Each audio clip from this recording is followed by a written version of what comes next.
लेकिन सत्ता में आज पहले बात कंट्रोवर्सी क्वीन कंगना रनौत की, जो अब बॉलीवुड की एक्ट्रेस से बीजेपी की सांसद बन चुकी हैं। लेकिन सुर्खियों में रहने का उनका अंदाज आज भी नहीं बदला है। इस बार उनके निशाने पर हैं एक्ट्रेस कृति सेनन और उनका एक राखी वाला विज्ञापन, जिसमें कृति के कपड़ों को लेकर कंगना ने नैतिकता और मर्यादा वाली बहस छेड़ दी है। वैसे किसी मुद्दे पर डायलॉग मारना, बहस में एंट्री लेना और पूरी खबर में अपना कैमियो दर्ज करा देना कंगना के लिए कोई नई बात भी नहीं है। वर्ष 2020 में कंगना रनौत की एक फिल्म आई थी, नाम था पंगा। लेकिन शायद कंगना को रियल लाइफ के साथ अब रियल लाइफ में भी पंगा लेने की आदत हो गई है। इसीलिए उनके बयानों के रडार पर कोई एक नाम नहीं है। योग गुरु बाबा रामदेव से लेकर तापसी पन्नू और बॉलीवुड के दूसरे कई स्टार तक उनके टारगेट रह चुके हैं।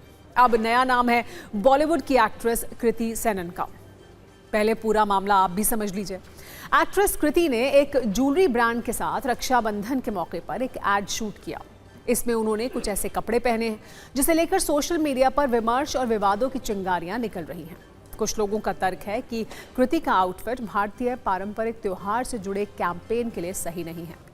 अब इन्हीं विवादों की चिंगारी में कंगना रनौत ने अपने एक बयान से घी डालने का काम किया है। कंगना रनौत ने अपने इंस्टाग्राम स्टोरी पर एक पोस्ट शेयर किया, जिसमें उन्होंने किसी का नाम तो नहीं लिया, लेकिन समझदार को इशारा काफी है। इसलिए उनका इशारा कहाँ था, आप वो समझिए। कंगना लिखती हैं, महिलाओं के लिए ये एक शानदार समय है।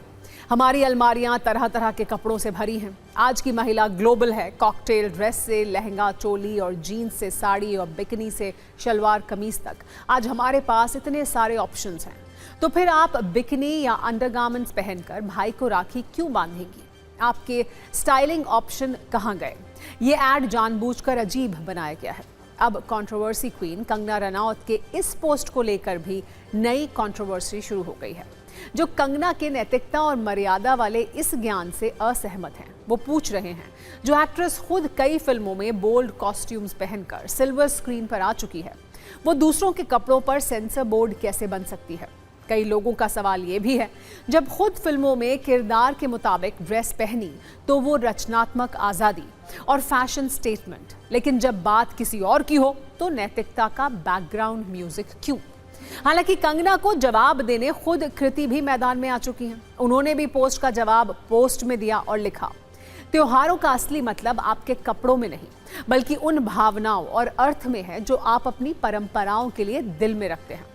हम महिलाओं को ये बताना कब बंद करेंगे उन्हें क्या पहनना चाहिए। समय के साथ पारंपरिक फैशन काफी बदला है, लेकिन आज भी एक महिला का संस्कृति के प्रति सम्मान केवल उसके कपड़ों से आंका जाता है। संस्कृति और परंपराएं दिल में होती हैं, कपड़ों की नेकलाइन में नहीं।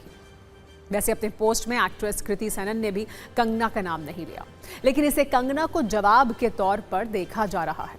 इससे बॉलीवुड में एक नई फाइट शुरू हो गई है। वैसे कंगना सिर्फ इंस्टाग्राम या सोशल मीडिया पोस्ट में ही कंट्रोवर्सी नहीं खेल रही हैं, बल्कि कैमरे के सामने भी उनका बागी और फायर मोड ऑन है।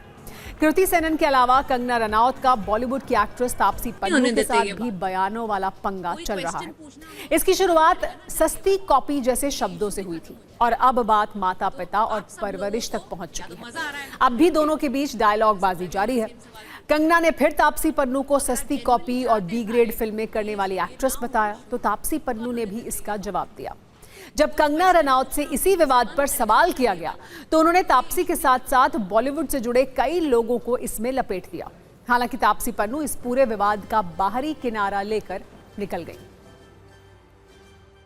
Enough is enough. मैं देखती हूँ हर एक आए दिन ये इस तरह के लोग, चाहे वो आशुतोष राणा हो जो कहते हैं कि कुत्ते की तरह भौंकते हैं, चाहे सोनू सूद टाइप लोग हैं जो कहते हैं कि मुझे तरीका सीखना चाहिए, राखी सावंत टाइप लोग हैं जो मेरे चरित्र पर जो है हर तरीके की भद्दी टिप्पणी करते हैं, तापसी पन्नू टाइप लोग हैं जो मेरे माता पिता को, मेरी परवरिश को, मेरे बैकग्राउंड को अपमानित करते हैं।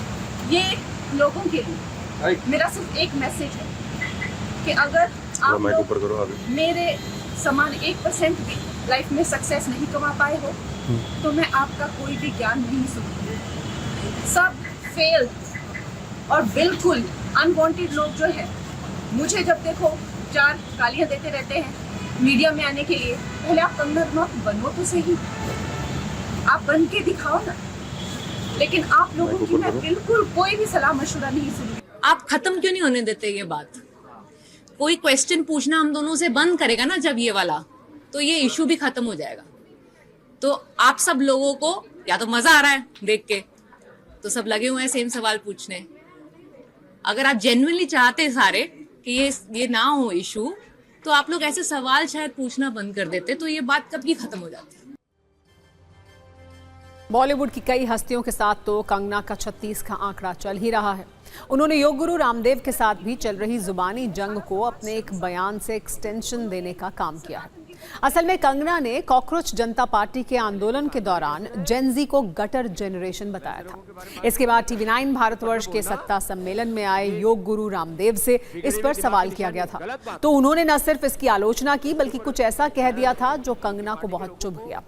अब कंगना ने बाबा रामदेव को उस बयान का जवाब दिया है। तो योग गुरु रामदेव का कहना है कि उन्हें कंगना रनौत से किसी तरह का सर्टिफिकेट नहीं चाहिए। जहाँ तक बाबा रामदेव की बात है, उन्होंने हर मर्यादा लांघ दी है और उन्होंने जो है जिस तरह की टिप्पणी एक महिला पर की है, सारा समाज शर्मसार है। उन्होंने सनातन के वो कपड़े पहनते हैं, जिस तरह के वो नारंगी वस्त्र धारण करते हैं, उनको उन्होंने शर्मसार किया है। जो भी वो किस तरह की टिप्पणी महिलाओं पर कर रहे हैं, तो आई थिंक उनको जो है कहीं ना कहीं अपनी जो दृष्टि है महिलाओं के लिए, उसके बारे में जो है उनको शोध करना है। इन लोगों का अभी क्या बोलूं, मैं विवाद को बढ़ावा नहीं देना चाहता। स्वामी रामदेव क्या है ये देश जानता है, स्वामी रामदेव का योगदान क्या है ये देश जानता है। इसलिए मैं ओछे लोगों के बारे में कोई टिप्पणी नहीं करना चाहता। असल में कंगना के सामने सबसे बड़ा सवाल किसी एक विवाद का नहीं, अपनी पहचान बदलने का है। चुनाव जीतने से कोई अभिनेत्री सांसद तो बन सकती है, लेकिन सांसद बनने का असली ट्रांसफॉर्मेशन भाषा, संयम और जिम्मेदारी में दिखाई देता है। राजनीति में हर मुद्दा सीन नहीं होता, हर विरोधी विलन नहीं होता और हर मौके पर डायलॉग जरूरी नहीं होता।